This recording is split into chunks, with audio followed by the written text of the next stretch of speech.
Então, de novo, vamos dar continuidade à discussão quanto às ligações químicas, não é isso? A gente começou a falar muito de iônico e começou a abordar as questões do covalente, mas eu vou relembrar rapidinho. A gente comentou que o tipo de ligação que vai ser feita vai depender sempre da diferença de eletronegatividade que existe entre os elementos. Então, nós sabemos que os metais, que são os elementos que estão mais à esquerda da tabela periódica, têm baixa eletronegatividade, têm baixa tendência em atrair elétron, a tendência natural é perder esse elétron, se tornar um cátion. Isso tudo vai ser levado em consideração. Tendência de ter carga positiva. Agora, se o metal que tem baixa eletronegatividade é, tende a se ligar com um elemento de grande eletronegatividade, que atrai elétron, tende a ficar negativo, essa ligação é bem provável de ser uma ligação iônica, onde há transferência de elétron. Nós falamos isso já, comentamos, né, dessa característica que esses elementos têm. E a gente fala que isso acontece principalmente para a recuperação, né, de uma configuração que a gente chamou de configuração eletrônica estável, baseado na distribuição eletrônica dos gases nobres, que não se ligam, que são inertes, que não fazem compostos com outros elementos nem com eles mesmos, tá certo? A gente diz que os metais que têm baixa eletronegatividade tendem a perder o elétron e ficar positivo. E o metal que tem grande eletronegatividade ganha o elétron e fica negativo. E aí explicamos um processo fácil de descobrir a fórmula do composto, seja ela iônica ou seja molecular, certo? Que a gente depende do cálculo dessa carga que pode ser real ou aparente. Inclusive, não sei se certinho semana que vem, mas em breve a gente começa a trabalhar somente a descoberta dessas cargas aqui, que elas vão nos ajudar numa série de processos químicos aqui.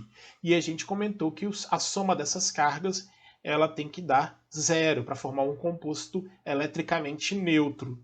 Então os elétrons transferidos eles têm que estar na mesma quantidade. Então nós fizemos uma série de cálculos explicando até essa questão, né? Então justificamos por que o composto entre o sódio e o oxigênio é o Na2O, porque eu preciso que o sódio doe 2 elétrons para o oxigênio. E aí foi levado em consideração, o oxigênio é o mais eletronegativo, então quantos elétrons? Preciso ter a tabela periódica, preciso saber quantos elementos tem na camada de valência. No caso do cálcio e do nitrogênio, mesma situação. O cálcio tem 2 elétrons na camada de valência, o nitrogênio precisa de 3, então a gente troca a posição dos algarismos para acertar o número de elétrons doados e recebidos. E aí a gente falou umas particularidades de alguns metais da família B. Esses metais da família B vão doar de acordo com o que eles têm na camada de valência, salvo algumas exceções. E aí foi falado que os elementos da família B não seguem a regra do quiteto. Os metais vão perder os elétrons, mas a maioria não fica com 8. Eles vão ter um número aleatório. Mas por que forma composto? Porque ele tende a perder o elétron. E aí, normalmente, o composto dos metais sempre é com um elemento ametálico que tende a pegar esses elétrons, que vai fazer essa transferência. E aí, quantos elétrons ele vai doar? Depende do composto. A gente fez ontem e explicou a questão do FeO, que é a lógica. O ferro tem 2 elétrons na camada de valência, então naturalmente ele perde esses 2. Mas o oxigênio é tão eletronegativo que ele pode pegar mais um elétron do ferro, e o ferro tem essa condição toda. Em breve a gente vai trabalhar um pouquinho e vai explicar essas conformações mais estáveis. Na natureza existe o ferro mais 2 e o ferro mais 3. O mais 3 ele é o mais estável que existe. Inclusive, é o ferro que está lá na sua hemoglobina. É o ferro da ferrugem. O ferro oxidado mais 3 e não mais 2. Mas a gente assimila na forma mais 2, para que dentro do nosso organismo a absorção aconteça na conversão de mais 2 para mais 3. Você não ingere. Tanto que alguns já devem ter ouvido esse nome. Um suplemento de ferro que se toma é chamado sulfato ferroso. O ferroso, essa terminação oso, indica a menor carga que o ferro tem. A menor carga positiva, né? Que é mais 2. E a gente ingere esse tipo de ferro para ele se transformar na forma férrica, que é a mais 3. Mas isso aí a gente discute mais à frente, tá certo? Vamos lá, dar continuidade. Beleza. E aí a gente começou a discutir a questão da ligação covalente. O que acontece na ligação covalente? Existe o compartilhamento de elétrons entre dois átomos, e os dois átomos tendem a receber elétron, ou seja, os dois têm grande eletronegatividade. E aí o que acontece? Ocorre o compartilhamento. De quantos elétrons? Quantos forem necessários para ele estabilizar. Então, o oxigênio, a gente comentou ontem que existe o compartilhamento, mas aqui não há diferença de eletronegatividade. Por que não há diferença? Porque a eletronegatividade dos dois átomos é a mesma. Mas a ligação é feita porque o átomo de oxigênio isolado tem 6 elétrons. Então, ao compartilhar 2 elétrons um com o outro, eles ficam com 8. Mas isso aqui não é uma forma estável do oxigênio, porque o oxigênio quer ficar menos 2. Então, isso é o que normalmente vai acontecer. Tanto que o O2, o gás oxigênio, é uma das moléculas mais reativas que existe. Tanto que esse processo todo é chamado de oxidação por causa do oxigênio. Ele é o principal agente oxidante. É a principal substância que oxida as outras. Certo? Então você vê isso em casa nos legumes, em algumas frutas, que só de contato com ar começa a escurecer, começa a ter reação com o oxigênio. E aí ontem eu comecei a explicar para vocês isso aqui. Ó. Por exemplo, entre o nitrogênio e o oxigênio vai ter ligação covalente, porque são dois elementos de grande eletronegatividade. Lembra dessa figurinha aqui que eu mostrei ontem, certo? O que acontece? O oxigênio precisa de 2 elétrons, então ele vai compartilhar 2 para fazer um par eletrônico. E o nitrogênio precisa de 3, porque ele tem 5, mais 3, 8. E aí, quantos átomos de cada um eu preciso? A gente vai usar o mesmo raciocínio. Passo o 3 para cá e o 2 para cá. Só que a gente botou carga positiva e negativa porque é uma carga aparente. Por que é carga negativa e positiva aqui?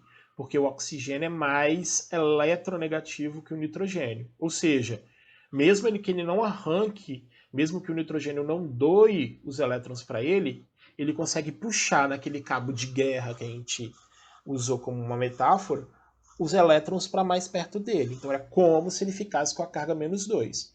E o nitrogênio tivesse 3 elétrons dele mais próximo do oxigênio. A gente chama mais 3. Se alguém for procurar algum vídeo, algum texto na internet, eles falam de densidade eletrônica. Ou seja, você vê uma nuvem de elétrons ao redor dos átomos. E no caso, aqui, né, o oxigênio, por ser mais eletronegativo, tem essa nuvem eletrônica mais perto dele. E ao estar mais perto dele, o oxigênio possui uma densidade eletrônica maior. Tá? Fizemos o cloro e o oxigênio ontem também. Tem mais uns exemplos para fazer e aí a gente trabalha junto. Cloro e oxigênio. O cloro é da 7A. Precisa de um elétron a mais para ficar com 8. Então ele compartilha um para pegar um outro do oxigênio e fazer o par. O oxigênio precisa de 2. Então nós botamos o 2 para cá e o 1 para cá. A questão da carga positiva e da carga negativa tá claro para vocês? Diz para mim.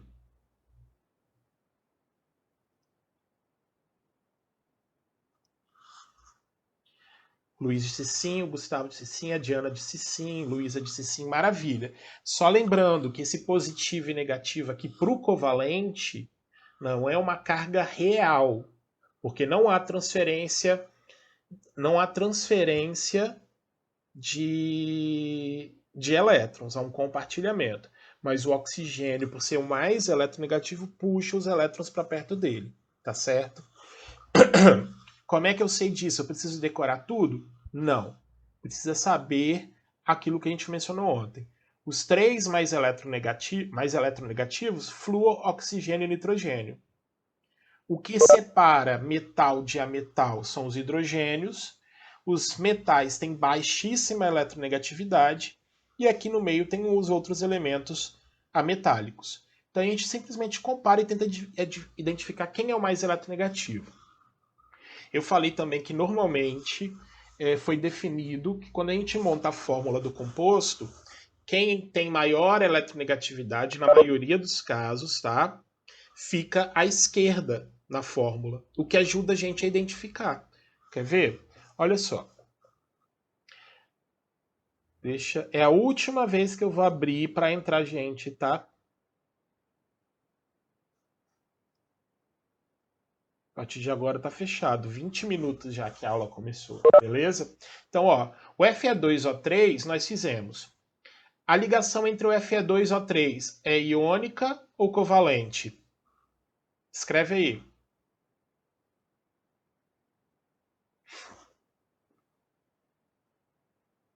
Iônica. Isso. Por que que é iônica? Metal com a metal. Obviamente, vocês, bonitinho, na hora de um texto, vão falar é iônica porque é um elemento de baixa eletronegatividade com um de grande. Então, há transferência de elétron. Olha aqui. SO2, iônica ou covalente?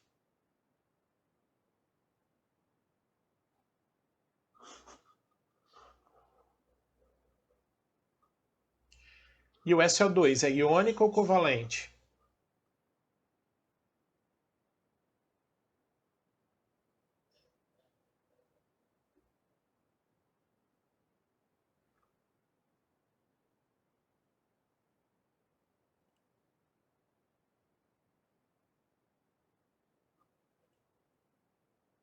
É para escrever, vai.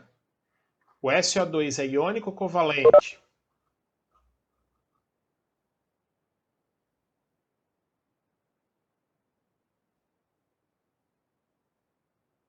Gente, é covalente, tá? Ó, o enxofre é a metal, o oxigênio é a metal. Então são dois elementos de alta eletronegatividade. Mesma coisa, cloro a metal, oxigênio a metal, ligação covalente. Oxigênio e flúor, covalente. Nitrogênio e oxigênio, covalente. Nitrogênio e oxigênio, covalente. Como é que a gente faz então para descobrir aquela carga que eu mencionei para vocês? Simples. Sempre você vai trabalhar em cima do mais eletronegativo. Quem é o mais eletronegativo? Você consegue identificar? Fácil, né? Flúor, depois o oxigênio, depois o nitrogênio. Aí tem uma série de ametais, e aí aqui vem o hidrogênio no meio. E depois do hidrogênio vem os metais, né? Feio para dedéu, mas vai ser assim. Então, se eu sei que o flúor, o oxigênio e o nitrogênio são os mais eletronegativos, quando ele está presente, né, ele tem que ser o negativo. Então, ó, ferro e oxigênio. Oxigênio negativo, ferro positivo. Enxofre e oxigênio. Oxigênio é o mais eletronegativo. Oxigênio negativo, enxofre positivo. Mesma situação aqui, ó, negativo e positivo. Negativo, positivo, negativo, positivo, certo? Quando o oxigênio é o mais eletronegativo, ele vai puxar elétron para ele. Quantos elétrons ele puxa? Vocês se lembram?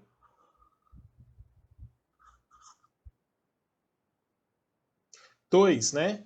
Então, se ele puxa 2 elétrons, ó, menos 2, menos 2. Independente se essa carga é verdadeira ou não, tá? Tem exceção? Tem, mas a gente estuda e entende o geral e depois fala das exceções, tá certo? E aí a carga positiva, é fácil descobrir? É só você lembrar que a soma de elétrons, a soma das cargas positivas e negativas tem que dar zero. Ou então você utiliza aquele artifício, ó. 2 e 2, o 2 veio para cá, então o 3 vem para aqui. Então o ferro aqui ele é mais 3. Olha esse caso aqui do Cl2O5, ó. O 2 veio para cá, então o 5 vem para cá, certo? Ó, N2O5, mesmo raciocínio. O 2 veio para cá, o 5 veio para cá. Ó, menos 2 e nada. Aqui a quantidade é a mesma, não é isso? Então, 1 e 1. Para dar zero, se aqui é menos 2, o nitrogênio tem que compartilhar 2. Mais 2 vezes 1 mais 2. Menos 2 vezes 1 menos 2. Mais 2 com menos 2, 0. Beleza? Tchau, Lila. Ó, aqui eu separei por uma pequena observação, né? Dá para fazer esse método cruzado aqui? Aqui não dá não, né? No SO2, nesse composto. Mas olha só, se eu faço menos 2 vezes 2, dá menos 4, certo? Sim ou não? Então, se eu tenho 4 elétrons sendo recebidos e só um enxofre, a carga desse enxofre tem que ser mais 4. Nossa, que complicação, professor. Não é, é uma matemática. É porque vocês não estão acostumados dentro da química, beleza? Mas isso a gente vai aprofundar depois. Independente dessas cargas aqui, o que você precisa saber hoje? Diferenciar a ligação iônica da ligação covalente, tá? Eu acho que isso é fácil, vocês sabem disso. Segunda coisa que vocês precisam é identificar sempre quem é o mais eletronegativo, e esse que é mais eletronegativo, ele vai ter a carga negativa com a quantidade de elétrons para ele completar o octeto. E aí o positivo vai ser o necessário para que a soma dê zero. Agora, obviamente, alguns aí podem estar perguntando, e esse OF2 aqui que ele não mencionou? Gente, OF2. Por que eu botei o OF2 aqui? Simples. Oxigênio e flúor, O e F. Qual dos dois é o mais eletronegativo? Escreve aí.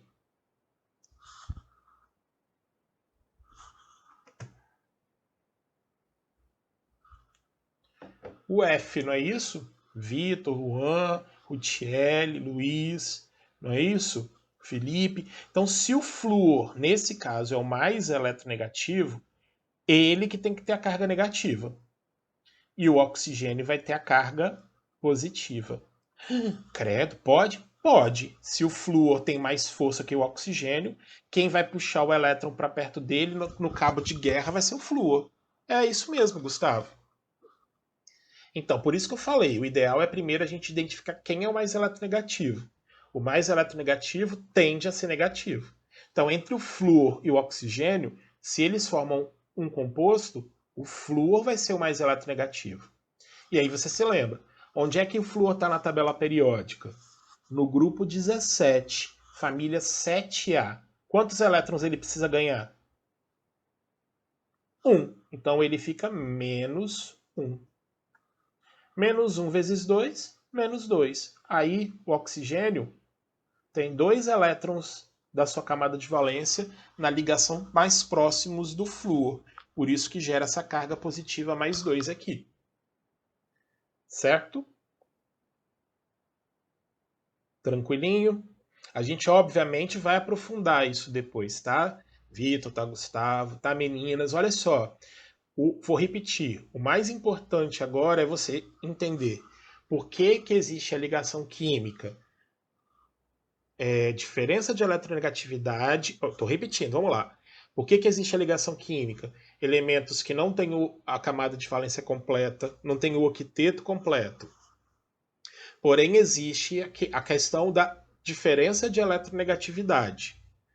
Essa diferença de eletronegatividade vai aproximar os átomos e uma ligação química vai ser feita de alguma forma. Se a diferença de eletronegatividade entre esses dois átomos for muito grande, a ligação vai ser iônica. Se esses dois átomos têm eletronegatividade parecida, bem alta, a ligação vai ser covalente. Então, na covalente, eles vão compartilhar um par de elétrons, certo? E na iônica vai ocorrer essa transferência. A gente calcula esses valores de carga aí, porque a gente consegue entender quantos elétrons são puxados. Agora, olha só. Você fala assim, o nitrogênio aqui está mais 5. Os 5 elétrons da camada de valência são atraídos? São. Por quê? Porque o oxigênio é um átomo altamente eletronegativo. Então ele consegue fazer esse tipo de associação. Ele quer elétron. Ele é um dependente químico de elétrons. E primeira vez que dá para usar o termo dependente químico corretamente. Ele depende de elétron. Por isso que esse oxigênio ele é muito reativo. O flúor, por incrível que pareça, ele é tão eletronegativo, mas ele é tão eletronegativo em comparação ao oxigênio, que ele tem maior eletronegatividade, porém, ele não gosta de fazer ligação química, tá? Exatamente porque ele segura os seus elétrons muito próximos a eles. Então a gente vai encontrar muito pouco fluoreto na natureza. Existem alguns fluoretos, certo? Mas existe o gás flúor, que é o F2. Como existe o gás oxigênio, que a fórmula dele é o O2. Alguém consegue me falar qual é a carga do oxigênio, do átomo de O e do átomo de F aqui? O oxigênio aqui é -2 e o flúor aqui é -1.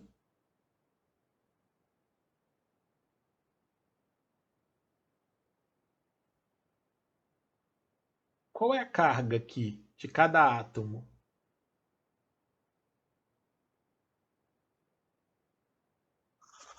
Aquele momento que as crianças ficam nervosas, que a gente pergunta. E aí o pessoal tá terminando de anotar a receita da Ana Maria Braga, tá almoçando, e aí já viu, né? Aí eu compliquei, né? Vou só representar. Quando a gente falar de número de oxidação, vai ficar muito mais fácil. Ó, deixa eu voltar para o slide anterior. Ó, esse aqui é o O2, certo? O F2 seria esse aqui, ó. Uma ligação entre dois átomos de flúor. Presta atenção. Nessas ligações químicas aqui entre os átomos de oxigênio e entre o átomo de flúor, existe diferença de eletronegatividade? Sim ou não? Não, não, não existe, porque a força que esse flúor puxa elétron para esse é a mesma que esse flúor puxa para cá. A força que o oxigênio puxa o elétron para ele é a mesma que esse oxigênio puxa para cá. E você já estudou na física. O que acontece quando eu tenho dois vetores de mesma direção, de mesma intensidade e sentidos opostos? Eles se anulam, não é isso? Eles se cancelam. Então, ao final, essa força atrativa ali, ela dá pau. É como se não tivesse a presença da força. Então, aqui não tem elétron vindo nem para esse, nem para esse. Então, a carga desse flúor aqui é zero. A carga desse oxigênio aqui, ó, é zero. E é isso daqui. Esse zero não ficou bonito, não. Parece um quadrado. Mas olha só, meus caros, é por isso que o O2 se torna uma molécula tão reativa. Por qual motivo? O O2 não é. Tem oxigênio. O oxigênio não é um dos mais eletronegativos? Sim ou não? Sim. Se ele é o mais eletronegativo, ele não quer ser zero.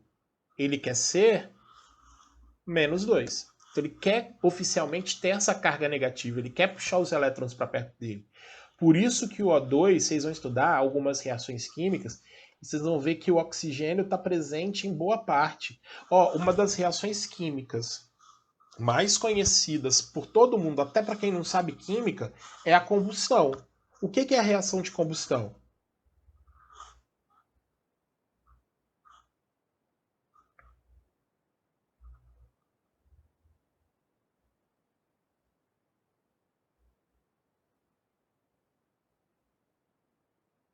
Ih, é a fome. O que é a reação de combustão? E eu vou adiantar então. Na reação de combustão, nós temos um combustível reagindo com O2. E o combustível normalmente é uma molécula que tem muitas ligações químicas, entre carbono e hidrogênio principalmente. E o que o O2 faz? Ele não quer ser zero, ele quer ser -2. Então, ó, vamos supor, deixa eu escrever um composto aqui que é o CH4, que é o metano. Reage com O2, produz CO2. Nossa, Parece que eu estou aprendendo a escrever agora. Mais H2O. Beleza? Já falamos que o O2 tem a carga de cada átomo igual a 0. E falamos, não é o que o oxigênio quer. O oxigênio quer ter carga menos 2, porque ele vai puxar os elétrons para ele. Essa é a forma estável. Existe o O2 por causa de uma série de situações, inclusive evolutivas, inclusive da criação do planeta. Mas não é o caso que a gente vai discutir aqui agora. Mas olha o que acontece. O oxigênio, as ligações vão se quebrar para formar ligações com carbono e com hidrogênio. Ele tem esse tipo de poder, ó. H2O, quem é o mais eletronegativo?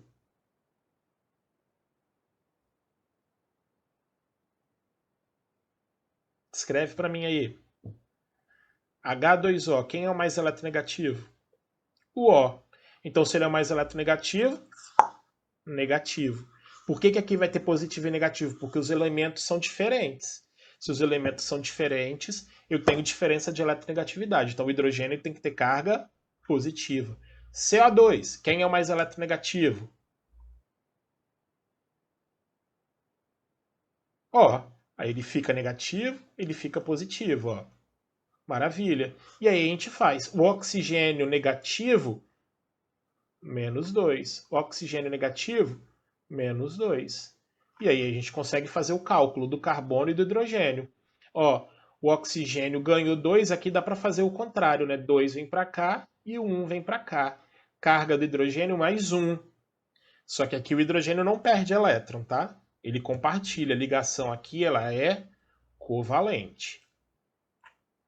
CO2 é a metal com a metal. Elementos de grande eletronegatividade. Ó. Menos 2 vezes 2, menos 4. Então, carbono, ó, carga mais 4. Aí eu tenho oxigênio altamente sossegado agora quanto aos elétrons. Porque aí ele consegue puxar 2 elétrons do carbono, consegue puxar 2 elétrons do hidrogênio para ficar numa conformação estável. Beleza? Lembrando que essa parte de cálculo de carga aqui nós vamos voltar a estudar quando a gente estudar o número de oxidação. Por isso que eu tenho enfatizado que a gente vai, porque isso aí ajuda muito a gente.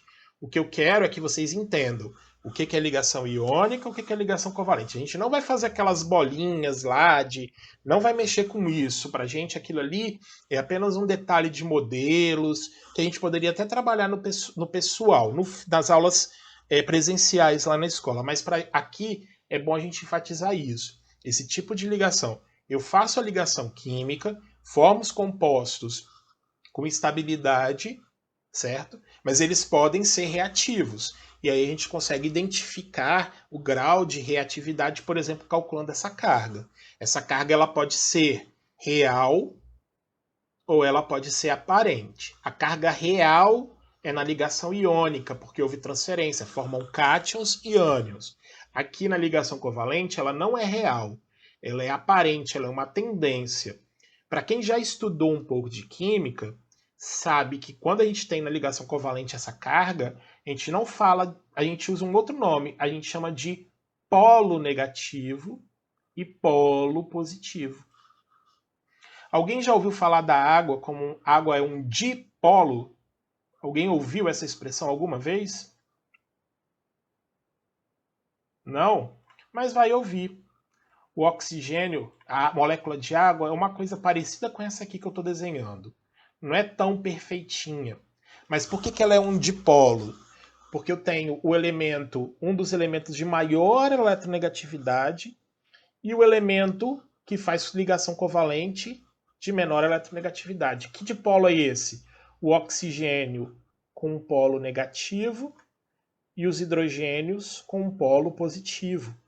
E aí, meus caros, não somente esse dipolo, porque eu tenho dois polos, dipolo, dois polos, mas a conformação molecular da água faz com que ela consiga, talvez não ser um reagente, um composto químico que reaja normalmente, mas ele consegue fazer uma série de efeitos químicos nas substâncias. Você cresceu ouvindo falar que a água é o principal solvente da natureza, não é isso? É chamado de quase dissolvente universal. Por quê? Porque ele é capaz de dissolver boa parte dos compostos. O que é dissolver? É preparar uma solução, é fazer interações químicas com ela. E a água consegue fazer soluções com compostos de natureza covalente e compostos iônicos que conseguem se dissociar ali no meio. E aí é bem bacana a gente discutir. Quais são os únicos compostos que não vão se dissolver na água? Compostos que não possuem polos, que não têm polos positivos e negativos. E quais são eles? Normalmente, esses compostos que têm carbono e hidrogênio. Mas isso aqui é só um adendo. Para encerrar a aula de hoje, eu tenho umas especificações para falar para vocês. O que é um composto molecular? É esse composto que tem as ligações covalentes. Então eu posso encontrar essas substâncias moleculares nos 3 estados físicos, e aí você pode ler a observação aí, depende de como as moléculas se atraem. Exatamente, você tem polo positivo e negativo, tá certo? Então, ó, o CO2 é um gás. Ele está no estado gasoso porque não tem atração entre as moléculas de CO2. Eles não têm polo positivo nem negativo. A água, acabei de explicar, é um dipolo, então tem atração. Eu consigo ter água no estado líquido. Agora, olha essa molécula aqui de açúcar, né? De sacarose. C12H22O11. É uma molécula muito grande. Né? Eu consigo montar o estado sólido. Então, o que a gente tem? Tem baixos pontos de fusão comparado com as substâncias iônicas, mesmo então de estados líquidos ou estados sólidos, né? Isso aqui eu só estou repetindo para questões de registro mesmo, tá? No vídeo, são curiosidades sobre essas substâncias. O importante a gente já falou, é do tipo de identificar o tipo de ligação, se é iônica covalente, explicar em cima da eletronegatividade e descobrir a fórmula a partir dessas diferenças, dessas cargas que a gente tem falado, tá? Quando puras, não conduzem corrente elétrica. A não ser que possa estar dissolvida em água, mas a gente vê depois. Tirando o grafite, que é uma substância pura de carbono que conduz eletricidade.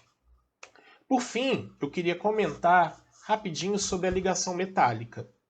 É óbvio, a gente falou de ligação iônica, é metal com a metal. Ligação covalente, a metal com a metal. E aí existem condições ainda da gente fazer ligações entre os metais. Na natureza, meus caros, na natureza, a gente encontra metal puro? Diz aí, sim ou não? Isso, não. Não encontra. Por que que a gente não encontra?